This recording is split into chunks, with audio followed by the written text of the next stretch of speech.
Hello everybody. So today I'm going to have a workout, which is not something that happens really often. So what I would like to talk to you right now is the emergence of religions. And I'm not talking about the emergence of the Abrahamic religions, but rather I would like to explore the emergence of religious feelings, that is, the religious instinct.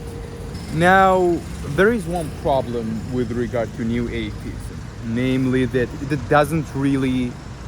Just a second.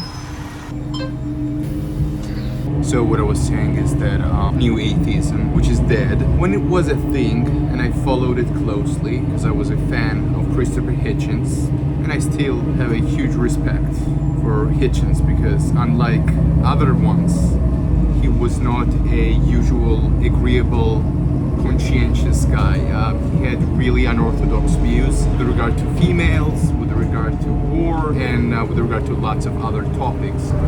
Now, the thing about new atheism was that its understanding of religion was really devoid of cultural anthropology. And that was one reason why Jordan Peterson became a thing. Because most of the time, when religions and theism versus atheism thing is discussed, it is done analytically and ahistorically. No one discusses evolutionary psychology, cultural anthropology, how religious ideas might be imprinted in our DNA, or how religious feelings have a place in our central nervous system, how it shaped the emergence of our species, and so on and so forth. Which, when you generally appreciate, you start to view religion in a different manner. One of the first books that got me into understanding religion from a different lens was God Gene by Dean Hammer, which I used in my video about spirituality, where I lay out my ideas regarding the evolution of the spiritual sensations. And by the way, what we need to understand that is that there is no such thing as physiological atheism. There is such thing as an analytic atheism, which has no substance, namely the idea that, atheism is an absence of belief in God. So, what I was saying, there is this question, namely, did humans create God, or did a God or gods create humans? And if we approach that question from an evolutionary biology standpoint, the answer is both. And it is very well illustrated in Descartes' ontological argument. Now, interestingly enough, when it comes to Christian apologetics or religious apologetics, there are lots of arguments that are popular. Cosmological argument, presuppositional apologetics, teleological argument, the argument from morality, and so on and so forth. However, an ontological argument, whether it is of Anselm's or of Descartes, is never actually considered, especially Descartes. However, Descartes' ontological argument is very important and very interesting from an evolutionary standpoint. And the crux of Descartes' argument is that the idea of God cannot emerge from finite minds. Namely, that the idea of God, with its ultimacy, with its definition that involves all-knowingness, omnipotence, omniscience, omnibenevolence, it couldn't have been emerged from a finite mind. I need to go down just a second. Oh my god, I just remembered that I have reserved a book, and here is the store where I need to buy it, okay? And I'm buying a Song of Roland, a Georgian translation, which is very rare. I've read Song of Roland, an English translation, but I have an obsession when it comes to collecting epics. So, just a second. Now I'll purchase my Song of Roland for $1.20. That would be a dollar equivalent. You see? That's it. You see how curvilinear Georgian letters are? That's called a magic consciousness structure. And if you are a white American with your geometrical letters, you need to come here so that you can experience a time travel. You see how this flickering light is providing a good context? Alright, so I'm back, which is a problem because I'm pain in the ass. So what I was talking about is that basically atheism's conception of religion is very poor. I mean, when I say atheism, I mean analytic left brain atheism, which is ahistorical and atemporal and vulgarly analytic in its approach. It treats religion as if it is a formal argument, and then it dissects it as if you are having a debate with an interlocutor from a philosophy department. This approach is well documented in Spengler's Decline of the West, where he says that there are two major approaches in Western intellectual thought: world as history approach, which is temporal, organic, and processual, and world as nature approach, which is static, dead, and inorganic. Basically a left hemisphere, right hemisphere divide. Now, so the first time I read God Gene from Dean Hammer, I started to research this, and then I stumbled upon Rene Descartes' argument, which I didn't really paid much attention when I read Meditations. So the interesting thing about Descartes is that, so from an evolutionary standpoint, you would naturally ask such a question: how did the idea of God emerge? Or how did it evolve from a local pagan deities to an abstract idea of Abrahamic God, where you get a more stratification of consciousness evidenced by the idea of creation-creator distinction, where God is paceless, timeless, uncaused, but he causes everything else into being. That's a stratification and dimensioning of consciousness, where different spatial units are allocated to different abstract categories within the consciousness structure. However, to circle back to my initial question about whether God created humans or humans created God from an evolutionary standpoint, you could say both. And here's why. Because it would be clear that being religious hangs together with being social, with being adaptable, with being conforming to social norms, and with being collectivist. So, most of the time, the ones who did not conform to the symbolic structure of a particular tribe within that totem, they would be eliminated from the gene pool. So, we have bred religious people with religious feelings, with people who have a potential for religious musicality. Again, borrowing a term from Max Weber. So the idea that you can have that feeling of being at one with a transpersonal deity, which is right now can be bought with a psilocybin, which generally shows that Brave New World got a point where in the future you can literally purchase a soma which acts as a surrogate for religious feelings. And generally, if you listen to atheists, so for example, Sam Harris, who's one of the famous atheists, is a book like a Guide to Spirituality or something. I mean, his books are generally extremely religious. His main work, the Moral Landscape, if I'm not mistaken, I've read it when I was 17. It is the right age, okay, to read such books. It is another rendition of Jehovah's Witness type work. And then he has got another religious book, which is like Guide to Spirituality for Irreligious or something. And I even remember him, when I listened to his podcast, when he said about, he's talking about how psilocybins and mushrooms offer him spiritual experience, and how during one like trip that he had, he imagined how he was having a sexual relationship with a panther or a lion or something in a closet. And that really shows you the power of the stories that Jordan Peterson was stressing, because the religious experiences that those Bronze Age nomads had created stories that can anchor meaning and create shared meaning system. How many people are going to be inspired by Sam Harris's religious experience, namely a story about how he had sex with a panther in a closet?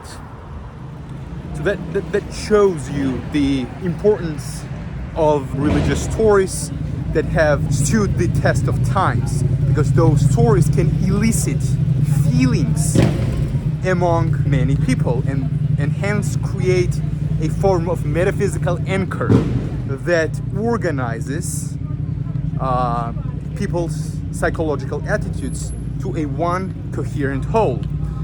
And the absence of such ontological center is what defines the death of the metaphysical age.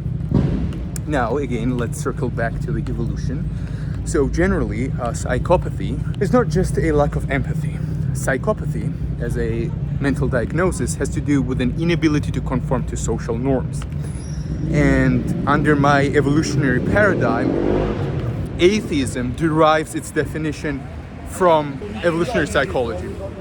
I apologize for tautology. Namely, that a true atheist is someone who is so flexible that he does not feel an inward emotional binding to a particular meaning system. So for example, those atheists aren't really atheists. They are former evangelists who have the same physiological attachment to their religions as they had before they became atheists. A real atheist, because if you're actually interested in what a real atheist is, check out Andrew Tate. Like that guy and like those academic atheists who are deeply, deeply involved and obsessed with their abstract, naturalistic religions. And right now you need to understand that when I say religion, I'm not mocking anyone. What I'm saying is that I have a more primitive definition of religion and a more primitive definition of atheism. Namely, that religion is a sense of belonging to something that you hold universally true and something that you are attached on an emotional level, and something that you are ready to fight for, and something that is not, and something of which value is not simply utilitarian and pragmatic, but something that you hold true irrespective of how it serves you. And then you have an atheism, which is basically an inability to conform to any belief system in a sincere manner. Andrew Tate is a nice example of that, because he was basically shopping for religions based on how it would further his business. That's an atheism. I mean, this guy will never die for a religion or for his belief system. So atheism is mental flexibility. That's what atheism is. Because you see, if like an intellectual atheist all of a sudden lost his belief in metaphysical naturalism, that would be emotionally devastating. The same way it would be emotionally devastating for a Christian to lose his belief. So that tells you about what a religious binding is, what it is to be attached to a particular belief system. So when the idea of a religious deity emerged,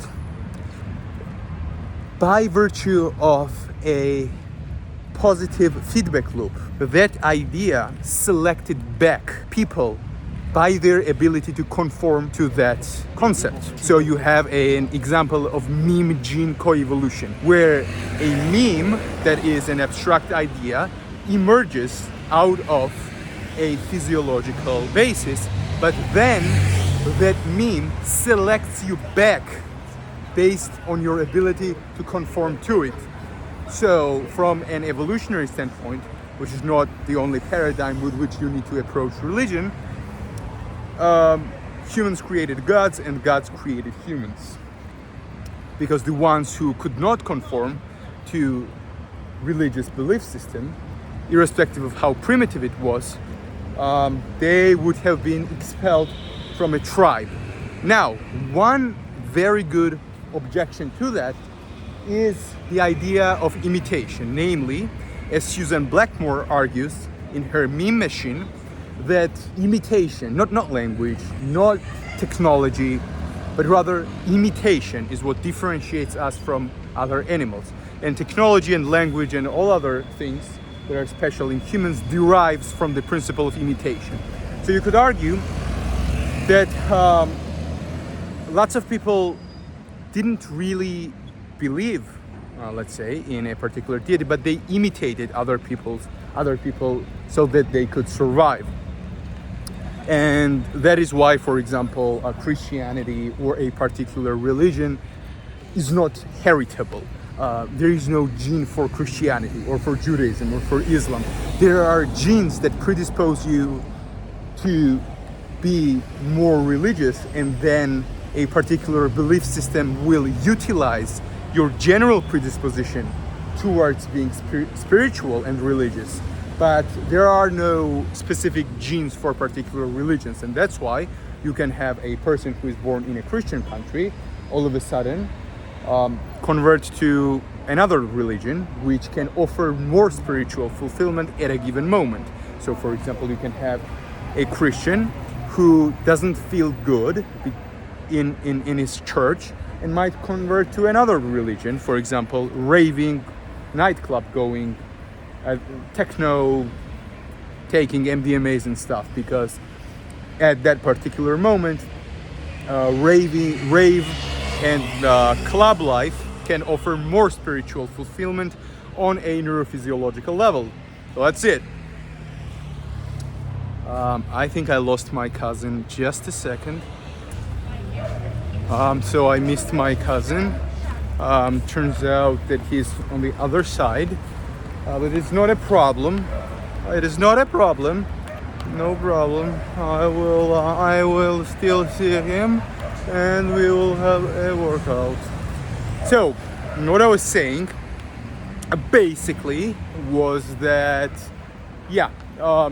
However, when I say that there is no religion for Christianity, that there is no gene for Christianity, it doesn't mean that every person is the same when it comes to having a potential for becoming religious.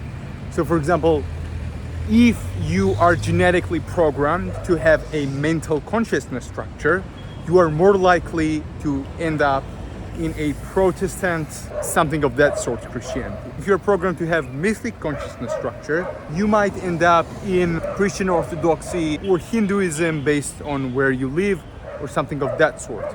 Even Islam, which is also mythic, and even magic. When it comes to magic consciousness structure, then you might end up in some neo-spiritualist orgiastic cult, which could work on weekends. Right now, I know here's where I saw my cousin. Basically, I don't know why I'm stumbling, because I'm in a keto transition. I'm basically dying. But right now I noticed my cousin. He's filming me right now. Let me film him back. See, he's filming you. That's called This is called. So I don't know whether I managed to get my point across, but the crux of my idea is that a society that is not bound by a shared meaning system, which is then anchored by a transcendent concept as in a concept that points to a transcendent. There's no such thing as a transcendent concept. Then such a society is doomed for a failure. So what I'm saying basically is that a society that doesn't have a shared meaning system, such a society will never survive. And generally a case of like Asia, East Asia, is noteworthy here, where Buddhism and Confucianism, for example, aren't metaphysical in a Western sense.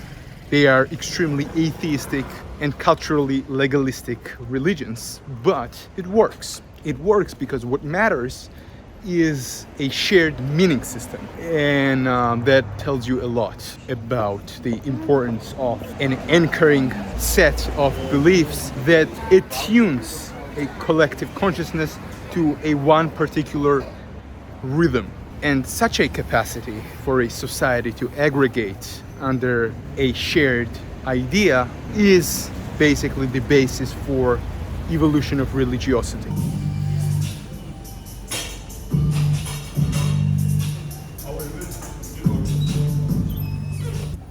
See, guys, how easy it is to buy off Christian Orthodox guys. He is a victim of globalization.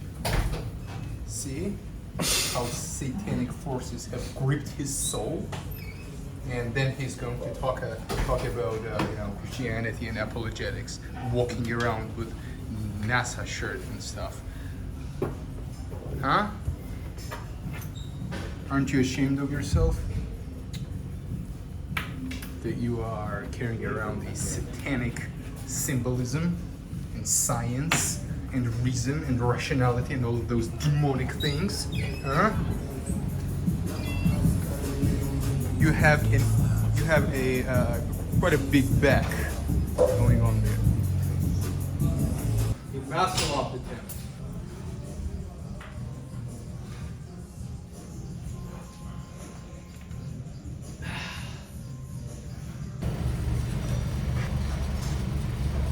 So, like, one problem that I have is that I have very weak wrists, and right now I don't have like wrist holders, like specific bandages or whatever that helps me to like do a bench press.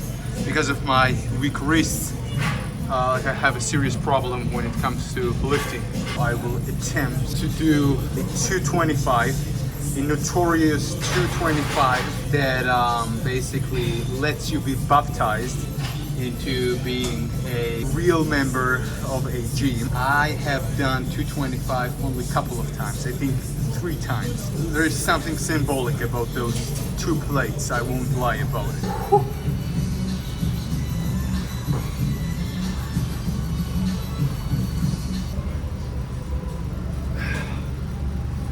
Okay, Magian cavern.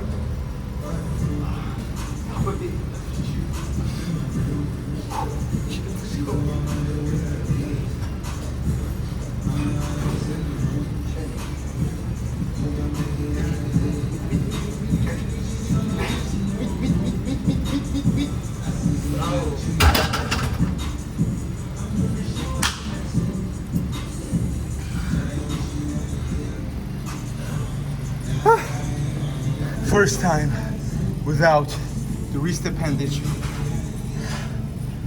Everything is pitch black right now. I lost 10 IQ points. Goodbye, philosophy degree. So I am done working out. The workout is complete. One thing to say about gym culture and gym going is that most people, because of their self-image, they really burn themselves out, and they excessively stress over their accomplishments when it comes to lifting and building muscle. And one thing to say is that if you're not an aspiring athlete or an aspiring fitness influencer, then you need to use gym as a means to elevate your spirits, not as a means to diminish your mental health and prescribe yourself a body image dysmorphia. So go to the gym, elevate your spirits. If necessary, you can goof around and just use it for yourself. Make sure that it makes you happy. Going to the gym is a consumer lifestyle thing, okay? So make sure that it makes you happy.